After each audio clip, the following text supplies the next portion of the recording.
안녕하세요. 고려대학교 데이터 사이언스 연구회 소속 석사과정 장명준입니다. 오늘은 그 퀘스천 앤서링 DBNLP 11번째 강의에 대해서 이제 녹화를 진행을 했습니다.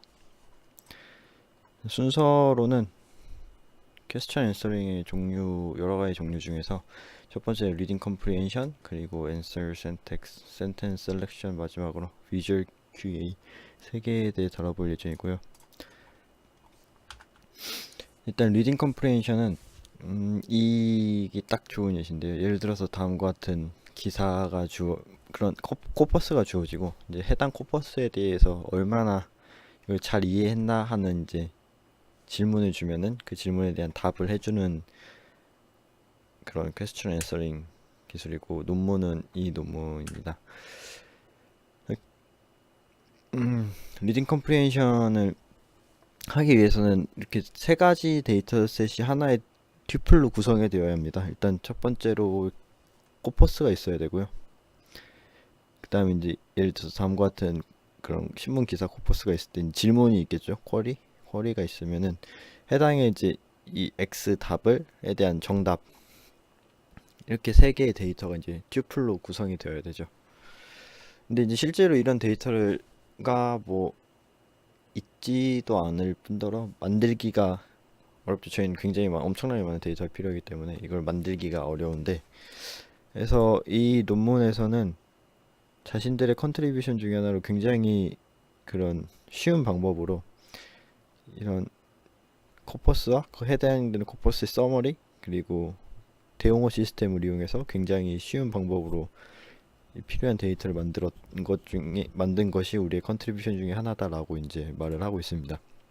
이제 어떻게 그렇게 데이터를 만들었냐 해서 보면은 데이터셋에 CNN 아티클이랑 뭐 이런 두 개의 데이터셋 사용을 했는데, 일단 대용어 시스템을 통해서 그런 대명사들, 명사들, 고유 명사들을 하나 이제 여기 보시면 엔티티로 대체를 합니다. 그래서 BBC 같은 경우는 뭐 엔티티 381 이렇게 상상의 이미지너리 엔티티로 대체를 하고, 마찬가지로 이 쿼리 부분은 서머리예요.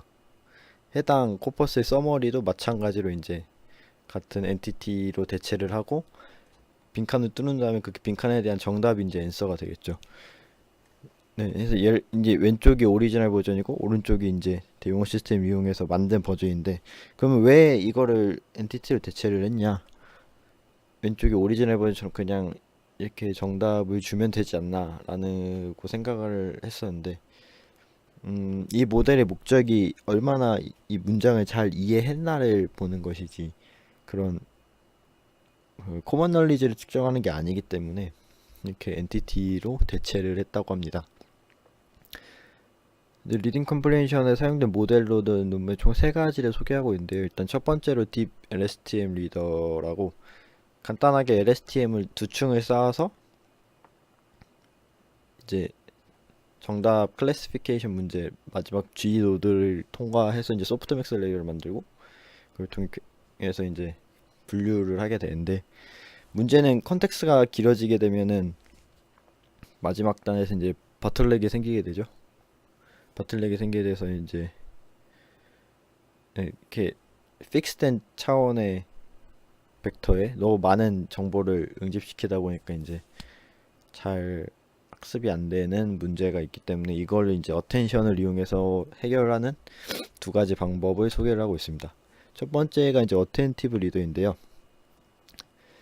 예를 들어서 이쪽이 이제 코퍼스 파트고 이쪽이 쿼리 파트입니다. 일단 쿼리 파트는 바이디렉셔널을 이용해서 양쪽 포워드랑 백워드 두 개를 콘캐티네이션을 해서 이제 U 노드로 보내게 되고, 컨텍스 같은 경우에는 여기서 이제 어텐션이 사용이 되는데, 이 R 노드는 각각의 그 바이디렉셔널을 했을 때 각각의 뭐 i번째 아웃풋이라고 해야 될까요? 그 벡터 값에 이제 웨이트인 S를 곱해준 게 R입니다. S는 또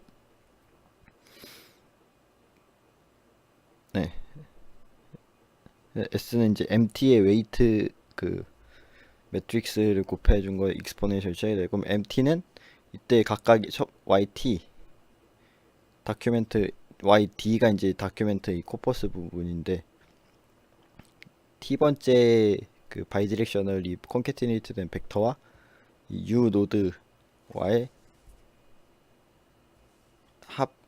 합으로서 이제 계산을 하게 되죠.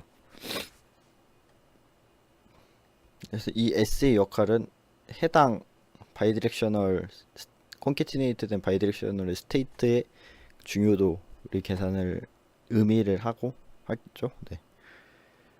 세 번째로 이제 임페이션트 리더인데요. 이거는 이름에서 아실 수 있듯이 굉장히 참을성이 없는 그런 방법입니다. 일단 쿼리 파트를 인코딩하는 거는 앞선 방법과 똑같아요. 근데 이제 각각의 QI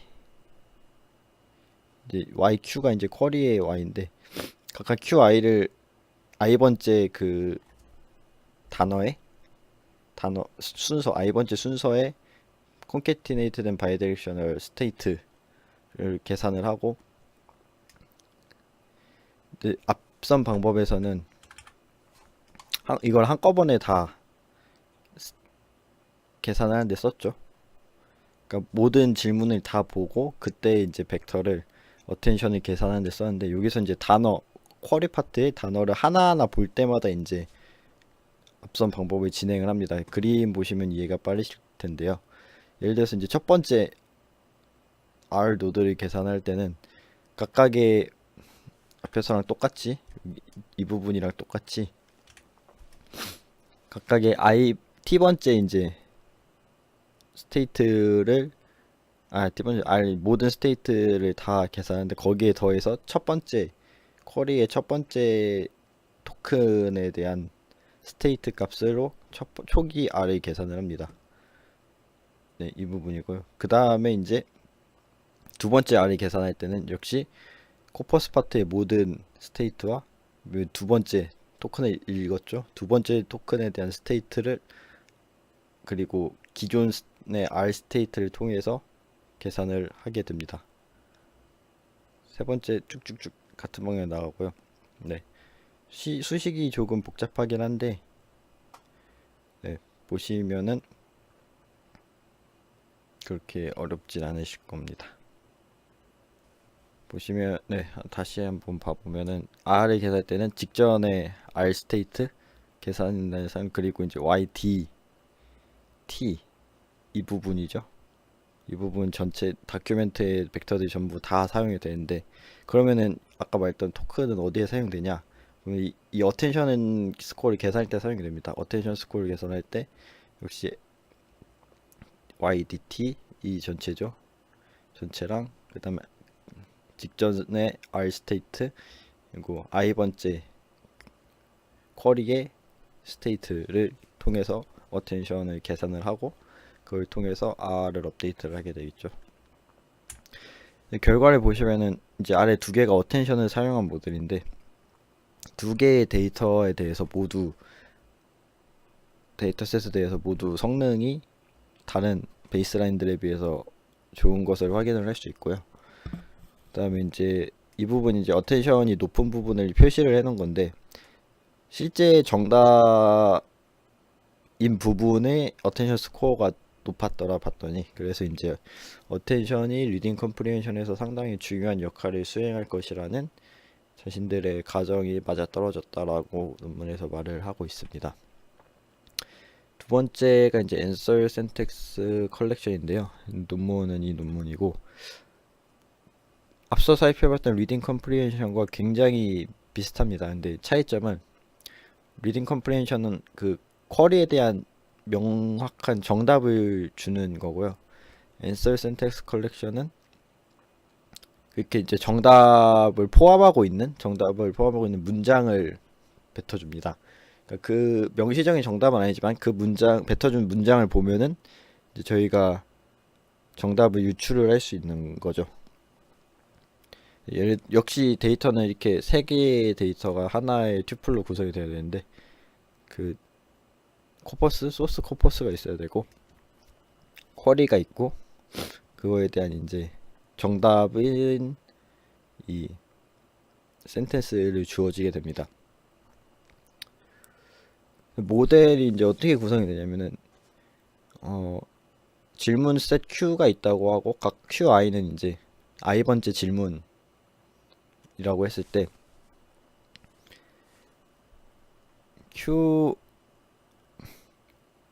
QI는 이제 각각 I1, AI2 그러니까 이제 answer 센텐스들인데 이거 각각과 이제 정답인지 아닌지를 저희가 마크를 할 수 있겠죠. 그래서 만약 이 경우에 막 QI가 있고 각각 QI는 뭐 answer 센텐스가 100개가 있다 그러면은 100개의 질문에 대해서 i번째 질문과 100개의 정답으로 구워지는 센텐스 총 코퍼스 센텐스 사이에서 이제 이 AI1, AI2가 그것을 의미하는 거고 뭐 첫 번째 아니 네 그리고 이 YI1, YI2는 해서 첫 번째 정답 문장과 이 질문이 매칭이 되는지 i번째 질문에 대한 정답인지 아닌지에 대한 바이너리 값이 되게 됩니다. 왜 이렇게 했냐라고 보면은 원래대로면 질문이 주어졌을 때 뭐 정답 센텐스가 100만 개가 있다. 그러면 100만 개에 대한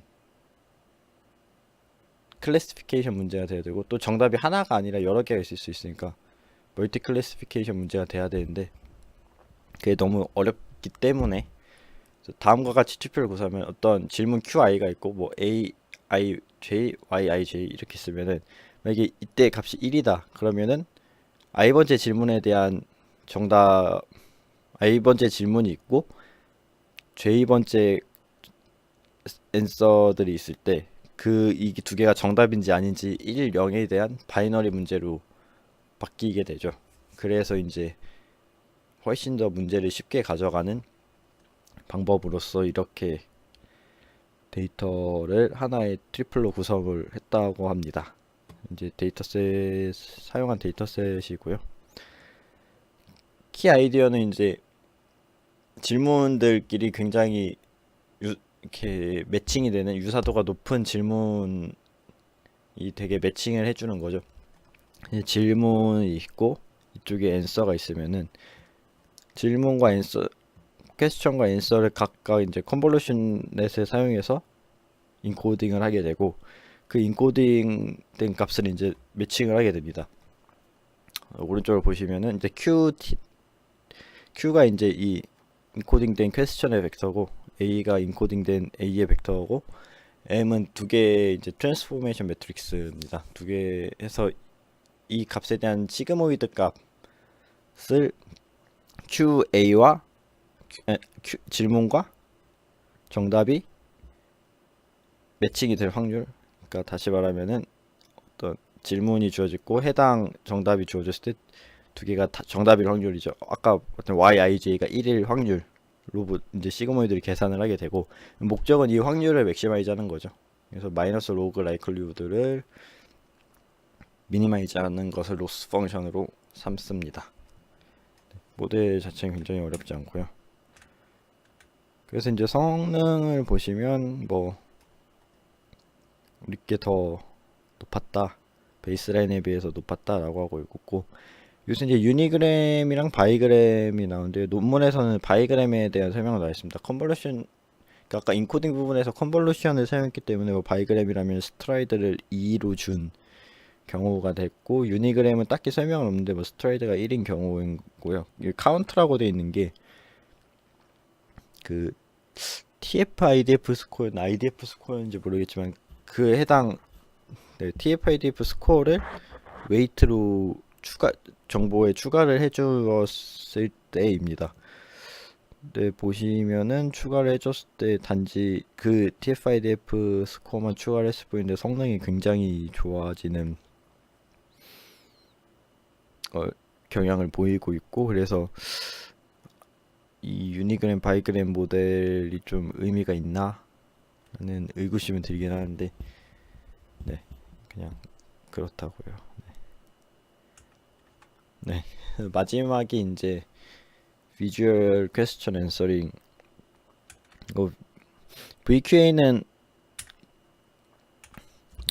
여기서 보시는 것처럼 이제 그림이 주어졌어. 지금까지는 코퍼스가 주어졌고 그거에 대한 질문에 대한 정답을 내보내는 거였는데, VQA는 이름 그대로 이제 사진이 주어졌을 때, 이미지가 주어졌을 때 그거에 퀘스천이 있고 퀘스천에 대한 질문을 주는 거죠. 여기서 뭐 눈 색은 무엇입니까? 뭐 이런 질문을 줬을 때 해당되는 정답을 뱉어주는 그런 모델이고요. 일단 데이터셋으로선 그 많이 쓰이는 그 세그멘테이션이나 이럴 때 많이 쓰이는 MS 코코 데이터셋을 사용을 했고, 그 다음에 이제 앱스트랙신이라고 좀 되게 조잡하다고 해야 될까요? 이렇게 좀 만화 같은 그림을 추가로 만들었습니다. 어떤 스마트 로봇이었나 어떤 뭘 이용해서 뭐 만들었다고 하는데, 한 이유는 이제 실제 이미지에는 되게 노이즈나 아니면은 되게 너무 복잡하거나 하기 때문에 제대로 학습이 어려울 수가 있어서 이런 걸 만들었다고 하고요. 각각 이미지에는 이제 캡션들이 달려 있습니다. 실제 이미지 같은 경우 MS 코코 데이터는 5개의 문장에 대한 하나의 이미지에 대해서 5개의 문장의 캡션이 달려 있는데, 이렇게 만든 앱스트랙션 같은 경우에는 그게 없기 때문에 이것도 실제로 사람들 대상으로 수집을 했다고 합니다. 중요한 거는 이제 역시 데이터셋을 만드는 건데요. 일단 퀘스천 되게 재밌고 또 이제 그렇게 너무 쉽지만은 않은 그런 질문을 모아야 되는데 그게 사실 굉장히 어렵죠. 그래서 어려웠다고 말을 하고 있고요. 역시 스마트 로봇이라는 인터페이스를 이용해서 수집을 했다고 합니다. 정답 같은 경우에는 이제 yes no yes no 퀘스천 같은 경우에는 문제가 안 되는데, 예를 들어서 뭐 이게 단어나 문장을 반하는 그런 오픈 엔디드 퀘스천 같은 경우에는 질문에 대한 답이 여러 개가 있을 수 있죠. 예를 들어서 뭐 이런 사진이 주어졌을 때 이게 뭐냐 라는 질문을 줬을 때 뭐 개라고 할 수도 있고 푸들 아니면 뭐 갈색 푸들. 근데 이제 질문이 되게 여러 개가 있을 수 있기 때문에 이 오픈 엔디드 퀘스천에 대한 정답으로 이제 하나의 사람에 대해서 10개의 질문을 10개의 정답을 받았습니다. 그러니까 이 사진 하나에 대해서 똑같은 사람이 이제 10개의 정답을 낸 거죠. 그 다음에 이제 만약에 그래서 이걸 사용해서 이 식으로 이제 정답을 만드는데, 이게 뭐냐면은 3명 이상의 뭐라고 해야 될까요? 그러니까 이 식대로 보면은 3명 이상의 사람이 똑같은 정답을 썼다면은 그 정답은 이제 그 정답을 실제 답으로 이제 사용을 한 거죠. 예를 들어서 이제 3명 이상의 사람이 푸들이라고 적었으면 이제 푸들을 정답으로서 사용을 했다고 볼 수 있습니다. 왜 3명인지는 딱히 언급이 없긴 하지만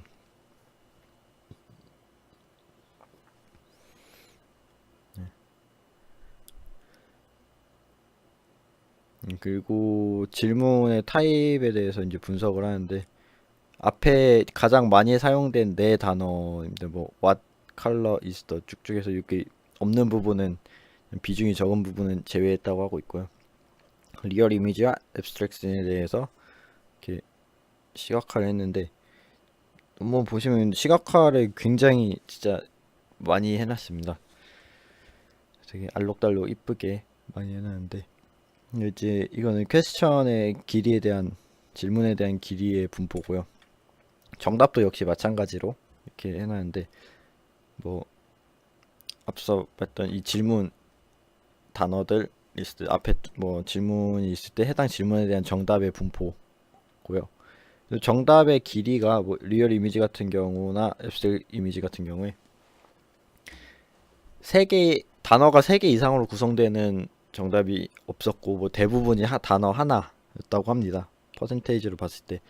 그래서 만약에 정답이 되게 길다면은 뭐 단어 뭐 10개, 20개가 된다면 이제 제너레이팅 문제로 접근을 해야 돼서 굉장히 어려워지는데, 이렇게 대부분이 한 단어고 그 다음에 많아야 3개의 단어이기 때문에 우리 이 논문의 저자들은 간단히 그냥 클래시피케이션 문제로 접근을 해도 이걸 문제를 해결할 수 있다라고 말을 하고 있습니다. 그런 문제가 있었죠. 만약에 이미지가 꼭 필요하냐? 커먼 널리지로도 풀 수 있는 문제일 수도 있죠. 굉장히 쉬운 경우죠. 이 경우는. 그러니까 수집한 질문에 대한 당위성을 확보를 해야 되는데, 만약에 질문이 너무 쉬운 거 아니냐? 예를 들어서 뭐 이런 질문이 주어졌을 때 다들 생각을 하시겠죠. 만 리버 아니면 하이템플러를 내렸겠죠. 네, 실제로 리버가 내렸고, 이렇게 굳이 이미지가 주어지지 않아도 네, 질문만 보고도 대답을 할 수 있을 정도 코먼 널리지를 사용해서 굳이 이미지가 없어도 정답을 맞출 수 있을 정도의 문제라면은, 실제로 모델을 학습할 때 이미지가 없이 질문과 정답으로만 학습을 해도 맞출 수 있겠죠. 그렇게 해서 너무 코먼 널리지를 맞출 수 있는 쉬운 문제일 수도 있기 때문에 대한 당위성을 확보하기 위해서 뒤에서 어떤 설문조사를 실시를 합니다. 그리고 이 부분은 이제 각각 질문에 대해서 사람들한테 역시 설문조사를 통해서 이 질문이 몇 살에 정도 되는 사람이 풀 수 있을 것 같냐라는 또 설문조사를 했고, 이 부분이 아까 말씀드린 건데요. 실제 퀘스천만 줬을 때 사람들에게 퀘스천만 줬을 때 얼마나 많이 맞추냐, yes, no 퀘스천이라 뭐 숫자 1개, 2개, 3개를 반환하는 거, 아니면은 나머지 뭐 오픈 엔디스 퀘스천에 대해서 그 정확도를 사람들한테 시키고 정확도를 계산했는데, 퀘스천만 주어졌을 때, 퀘스천과 아까 앞서서 말했던 캡션을 주어졌을 때, 그다음에 퀘스천과 이미지를 같이 주어졌을 때의 정답 비율을 이제 조사를 했는데, 보시면은 퀘스천과 이미지를 같이 줬을 때 정답률이 굉장히 높고, 뭐 질문만 줬을 때 혹은 질문과 캡션을 줬을 때는 이때 비해 낮다. 그래서 이 문제 우리가가 아니라 논문의 저자들이 수집한 질문 데이터가 그렇게 커먼 널리지만으로 풀 수 있는 쉬운 질문이 아니다라고 이제 주장을 하고 있습니다. 모델 같은 경우에는 굉장히 스트레이트포워드하게 굳이 뭐 엄청나게 특별한 건 없는데, 퀘스천은 질문의 단어의 시퀀스이기 때문에 RNN 계열의 모델로 인코딩을 하고, 컨텍스트라고 해야 될까요? 그 이미지는 말 그대로 하나의 이미지이기 때문에 많이 쓰이는 CNN 아키텍처를 이용해서 인코딩을 하게 됩니다. 아까 말한 것처럼 정답은 이제 단어 하나 아니면 2개, 3개의 단어이기 때문에 분류 문제로 접근을 하고 있습니다. 이미지 채널 같은 경우는 이제 VGGNet을 사용해서 인코딩을 하게 되는데, 베리에이션을 줘서 마지막에 이제 1024차원의 4096차원의 벡터가 나오면은 그 벡터를 그냥 사용했을 때와 그 다음에 이제 L2 노멀라이즈를 한 두 가지의 경우에 대해서 실험을 진행을 했습니다. 그 다음에 질문 같은 경우에는 일단 백오버월드 같은 경우에는 1000개의 단어, 상위 1000개의 단어에 대한 빈도수로서 질문을 벡터로 나타내는 거고, LSTM 그 다음에 LSTM 두층 쌓은 디퍼 LSTM으로 이제 질문 파트를 인코딩을 합니다. 그다음에 이제 백오버웨이즈를 사용했을 때는 간단하게 그냥 이미지 벡터와 그 백오버웨이즈 1000차원의 벡터를 콘캐티네이션을 하고, LSTM, 디퍼 LSTM을 사용했을 때에는 각각의 이제 차원수를 맞춰준 다음에, 만약에 LSTMQ 같은 경우에는 아웃풋이 1024차원이어서 그냥 1024차원으로 이미지를 트랜스폼을 해주고, 각각의 이제 엘리멘트 와이저로 멀티플리케이션을 통해서 합쳐줍니다. 하나의 벡터로. 왜 이렇게 차이를 뒀는지에 대한 언급은 딱히 없습니다. 그 디폴 LSTMQ라면 이제 2048차원으로 이미지를 변환을 하고 역시 엘리멘트 와이즈로 멀티플리케이션을 통해서 하나의 벡터를 합쳐주는 과정을 거쳤고요. 그래서 결국에는 자신들이 딥 LSTM 두 층 쌓고 이미지 벡터를 노멀라이즈 했을 때가 성능이 제일 좋았다 라고 하고 있는데, 보시면은 백오버워이즈를 사용했을 때도 성능이 그렇게 떨어지지가 않습니다. 뭐 많이 차이, 한 5에서 3에서 5 정도 차이를 보이고 있는데, 그 더 좀 굉장히 좀 의구심이 들었던 건 이제 뒤에 부분은 백오버워이즈 퀘스천과 캡션을, 이미지가 아니라 캡션을 주어줬을 때 모델인데, 위에 거는 이제 캡션만 주어졌을 때, 이거는 백오버워이즈와 캡션이 주어졌을 때 정답인데, 더 높은 경우도 있고요. 오히려 모든 면에서 다 높나요? 네. 얘가 얘지. 높은 경우도 있고 낮은 경우도 있는데, 그러니까 전체적으로 봐서 큰 차이가 없어서, 아까 설문조사를 했을 때는 이미지를 주어줬을 때가 캡션을 주어줬을 때 혹은 질문만 주어졌을 때에 비해서 훨씬 높았는데, 이 모델 같은 경우는 큰 차이를 보이지 않고 있어서 살짝 뭔가 좀 느낌이 썩 좋진 않은데, 모델이 과연 잘 학습이 되었나 라는, 그러니까 굳이 딥 LSTM을 사용하지 않아도 뭐 백오버워즈로 사용했을 때도 성능이 나쁘지 않고, 역시 백오버워즈 캡션을 줬을 때 성능도 굉장히 좋아서 뭔가 정말 성능이 좋은 게 맞나 라는 생각이 들긴 하는데, 어쨌든 뭐 좋으니까 논문도 되고 했겠죠. 그다음에 이제 질문, 이게 정답 마지막 결과에 대해서 되게 분석을 열심히 했는데,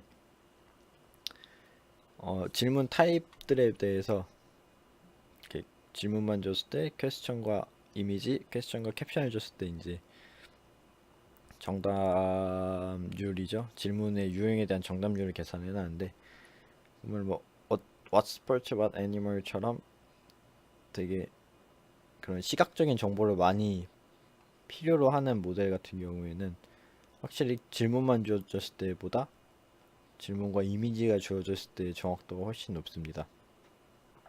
그리고 그게다 그냥 추론을 사용하는 뭐 이런 질문 같은 경우에는 굳이 이미지를 주지 않아도 정답률이 높았다. 퀘스천만 줘도 높은 정답률을 보였다라고 하고 있고요.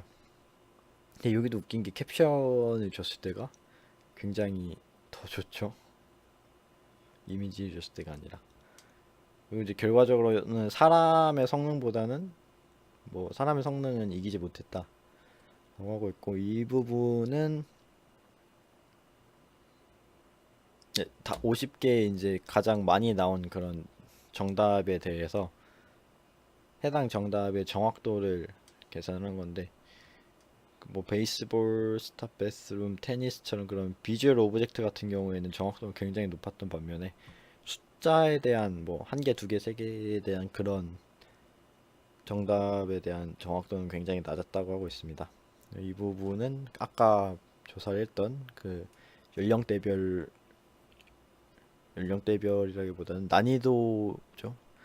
해당 질문은 이제 몇 살 정도 되는 사람이 풀 수 있을까에 대한, 그때 각각 연령대에 대한 난이도의 연령대에 대한 정확도를 이제 시각화를 한 건데, 굉장히 아이디어는, 그러니까 질문도 열심히 수집을 하고 그거에 대한 당위성도 확보하려는 그런 굉장히 정말 좋은 시도도 여러 개가 있었는데, 결론적으로 결과가 그 캡션을 주어졌을 때가 이 부분도 그렇고 이 부분도 그렇고 이미지보다 캡션을 주어졌을 때가 더 성능이 뭐 비슷하거나 좋은 경우가 많아서, 살짝 굳이, 그러니까 굳이 딥러닝 계열의 모델 이어야만 하나 하는 생각이 드는 그런 논문이었습니다. 네, 이상입니다.